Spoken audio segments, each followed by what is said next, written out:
അല്ല, മുനമ്പത്ത് ഇപ്പോൾ 10 മിനിറ്റ് കൊണ്ട് പ്രശ്നം പരിഹരിക്കാമെന്ന് ആരോ ഒരു ആധികാരികമായി പറഞ്ഞില്ലേ? നിങ്ങൾ ആരെങ്കിലും എന്തെങ്കിലും ചോദ്യം ചോദിച്ചോ? വഖഫ് ഭൂമിയല്ലാന്നത് എൻ്റെ വണ്ടിയിൽ രേഖകളുണ്ട്, ഞാനത് പ്രഖ്യാപിക്കുന്നു. എനിക്കോ അദ്ദേഹത്തിനോ അങ്ങനെ പ്രഖ്യാപിക്കാൻ അധികാരമുണ്ടോ? ഇവർക്കൊക്കെ ഒരു പ്രിവിലേജ്, നിങ്ങളുടെ ഒരു മാധ്യമ പരിലാളനം ഉള്ളത് കൊണ്ട് പഠിച്ച് നിങ്ങൾ ആരും ചോദ്യം ചോദിക്കില്ല. നിങ്ങളപ്പം ചോദിക്കേണ്ടത് നിങ്ങളുടെ മുന്നണിയല്ലേ ഞങ്ങൾ മറ്റേ ഗവൺമെൻറ് നികുതി അടയ്ക്കുമ്പോൾ ഞാൻ പത്രക്കാരോടൊക്കെ അന്നേ പറഞ്ഞു തുടങ്ങുന്നതാ, ഇവിടെ സബ്മിഷൻ കൊണ്ടുപോകുന്നത് നിങ്ങളുടെ UDF അല്ലേ? ഇത് വഖഫ് ഭൂമിയാണ് എന്ന് കോടതി വിധികളാകെ ഉദ്ധരിച്ചുകൊണ്ട് ഉത്തരവിട്ടത് പാണക്കാട് റഷീദ് അലി തങ്ങളല്ലേ? എന്നിട്ടാണോ ഈ 10 മിനിറ്റ് കൊണ്ട് നിങ്ങൾ എങ്ങനെ പ്രശ്നം ഇപ്പോൾ മനസ്സിലായില്ലേ? ഇപ്പം എന്തോ സംഭവിച്ചു? ഞങ്ങളിത് രാഷ്ട്രീയമോ മറ്റ് വിഭജനമോ ഉണ്ടാകരുതെന്ന് കരുതി നിലപാട് സ്വീകരിക്കുന്നവരാണ്. ഇപ്പം എന്താ പറ്റിയേക്കണേ? ഇപ്പോൾ രണ്ടാമത്തെ പാർട്ടി എന്ന് പറഞ്ഞാൽ അവരാണ് ഇപ്പോൾ ശരിക്കൊരു നിയന്ത്രണം. നിങ്ങൾ നോക്കിയ 2001 മുസ്ലിം ലീഗിന് 62, കോൺഗ്രസിന് 62 സീറ്റുണ്ട്. ലീഗിന് എത്ര സീറ്റുണ്ട്? 17 സീറ്റുണ്ട്. 62ഉം 17. ഇപ്പം എത്രയാ? 21ഉം 15. കഴിഞ്ഞവണ എത്രയാ? 22ഉം 18. നേരത്തെ എത്രയാ? 62ഉം 17. ഇപ്പോൾ മനസ്സിലായില്ലേ എങ്ങനെയാ ഈ രണ്ട് പാർട്ടി നിൽക്കുന്നതെന്ന്? ചെറിയ വ്യത്യാസമുള്ള ഒരു തമ്മിൽ. ഇപ്പോൾ ലീഗ് നേതൃത്വം ഇപ്പോൾ പറഞ്ഞിരിക്കുന്നു, പ്രധാനപ്പെട്ട ആളുകൾ, ഇത് വഖഫാണ്. അപ്പോൾ പിന്നെ എന്തിനാ വരാപ്പുഴ ബിഷപ്പ് ഹൗസിൽ പോകുമ്പോൾ അവരെന്ത് പറയണമായിരുന്നു? വഖഫാണെങ്കിൽ എന്ത് ചെയ്യാൻ പറ്റും? വിൽക്കാൻ പാടില്ല. അത് വിറ്റതാരാ? ലീഗ് തന്നെ അല്ലേ? വിൽപ്പന നടത്തിയതാരാ? KPC secretary. നിങ്ങൾ ആരെങ്കിലും എഴുതിയോ KPC സെക്രട്ടറിയാണ് ഇത് 500 രൂപയ്ക്കെല്ലാം ഈ വിൽപ്പന നടത്തിയത് പോളാണെന്നുള്ളത്? എഴുതിയോ? എന്നിട്ട് ഗവൺമെൻറ്റാണ് പ്രശ്നം എന്ന് വെച്ചാൽ വഖഫാണെന്ന് അവരെന്നെ പറയുന്നു, അവരെന്നെ വിൽക്കുന്നു. വിൽപ്പന നടത്തുന്ന KPC സെക്രട്ടറി. പാവങ്ങൾ വർഷങ്ങളോളം താമസിച്ചുകൊണ്ടിരിക്കുന്ന 10-600 കുടുംബങ്ങൾ, അവർ താമസിച്ചിരുന്ന സ്ഥലം തന്നെ വില കൊടുത്താൽ വാങ്ങിച്ചത്. ഞങ്ങൾ അവരുടെ താല്പര്യം സംരക്ഷിക്കാനാണ് നോക്കണത്.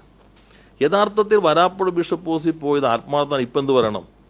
ഇനി വഖഫ് ഭൂമിയാണെന്ന് ഇവരെന്നെ പറഞ്ഞ സ്ഥിതിക്ക് വിറ്റാൽ അതിന് പരിഹാരം എന്താ? അതിനാവശ്യമായ പരിഹാരം എന്താണെങ്കിലും അത് ലീഗ് വഹിക്കും എന്ന് പറഞ്ഞാൽ ആത്മാർത്ഥമായി. ഇത് വഖഫ് ഭൂമിയാണെന്ന് PT പറഞ്ഞു, ഷാജി പറഞ്ഞിരിക്കുന്നു, ലീഗ് പറഞ്ഞിരിക്കുന്നു. ആ ഘട്ടത്തിൽ വിൽക്കാൻ പാടില്ലാത്തതാണ്. വിറ്റത് അവർ തന്നെ. വിൽപ്പന നടത്തിയത് പ്രതിപക്ഷ നേതാവിൻ്റെ പാർട്ടിയുടെ സെക്രട്ടറി ആയിരുന്നു അയാൾ. അത് തെറ്റാണ് എന്ന് കാണുമ്പോൾ ഇനി അതിനെന്തെങ്കിലും ബാധ്യത ഉണ്ടെങ്കിൽ ഞങ്ങൾ ഏറ്റെടുത്തു എന്നുകൂടി പറഞ്ഞെങ്കിൽ കറക്റ്റായേനെ. ആത്മാർത്ഥമാണെന്ന് പറയാം, വിഭജനം ഇല്ലായിരിക്കാം. പ്രതിപക്ഷ നേതാവ് എന്ന് പറഞ്ഞു ഈ കമ്മീഷനെ വച്ചേ തെറ്റ് വഹിക്കാൻ. ഇപ്പോൾ ഉപനേതാവ് എന്താ പറയണത്? കമ്മീഷൻ്റെ തീരുമാനം വരട്ടെ എന്നിട്ട് അഭിപ്രായം പറയാം. എവിടെ നിൽക്കുന്നു നിങ്ങൾ? എവിടെ പ്രതിപക്ഷം നിൽക്കുന്നത്? ഞങ്ങളിത് രാഷ്ട്രീയമായി പറയാതിരിക്കുന്നത് ഈ വിഭജനം ഉണ്ടാകരുതെന്ന് കരുതിയിട്ടാണ്. ഇപ്പോൾ ഒരു കമ്മീഷനെ വെച്ചു, ആ കമ്മീഷൻ്റെ റിപ്പോർട്ട് വരുന്നു. ഇപ്പം തന്നെ ഞങ്ങൾ ഈ സ്റ്റേ ചെയ്തെങ്കിലും അതിന് മുമ്പ് തന്നെ തീരുമാനം വന്നല്ലോ. എന്നുവെച്ചാൽ ഇപ്പോൾ പിന്നെ പ്രതിപക്ഷ നേതാവ് പറയുന്നത് വഖഫ് അങ്ങ് തീരുമാനിച്ചാൽ മതി, ഇത് വഖഫ് ബോർഡ് തീരുമാനിച്ചാൽ മതി, ഇത് അങ്ങനെ അല്ല എന്നുള്ളത്. ഞാൻ പത്രക്കാരോട് പറഞ്ഞു, നിങ്ങൾ ചിലർ കൊടുത്തു, വഖഫ് പ്രോപ്പർട്ടി സംരക്ഷിക്കുന്നില്ലെങ്കിൽ ഗവൺമെൻറ് വഖഫ് ബോർഡിനെ പിരിച്ചുവിടണം. നമ്മൾ പിരിച്ചുവിടണില്ല എന്ന് കരുതാം, ഏതൊരാൾക്കും കോടതി പോവാം. ഇതിനു വേണ്ടി മാത്രമല്ല, ഇപ്പോൾ ഇത് വഖഫിൽ നിന്ന് ഒഴിവാക്കി, ഏകപക്ഷീയമായിട്ട് ഒഴിവാക്കാൻ പറഞ്ഞു, ഒഴിവാക്കിച്ചു. പിറ്റേ ദിവസം കോടതി പോവാം. ഈ സങ്കീർണത അല്ലാണ്ട് 10 മിനിറ്റ് എന്നൊക്കെ പറഞ്ഞ് നിങ്ങളപ്പോൾ എല്ലാം പഠിച്ചിട്ടുള്ള ആളാണല്ലോ എന്ന് കരുതി നിങ്ങളൊന്നും ചോദിക്കാതെ വിനീത വിധേയത്വത്തോടുകൂടി അത് തന്നെ പലതവണ കാണിച്ചുകൊണ്ടിരിക്കും. ആ ഒരു പരിലാളനം ഞങ്ങൾക്കില്ല. അതാണ് ഒരു സൗകര്യം.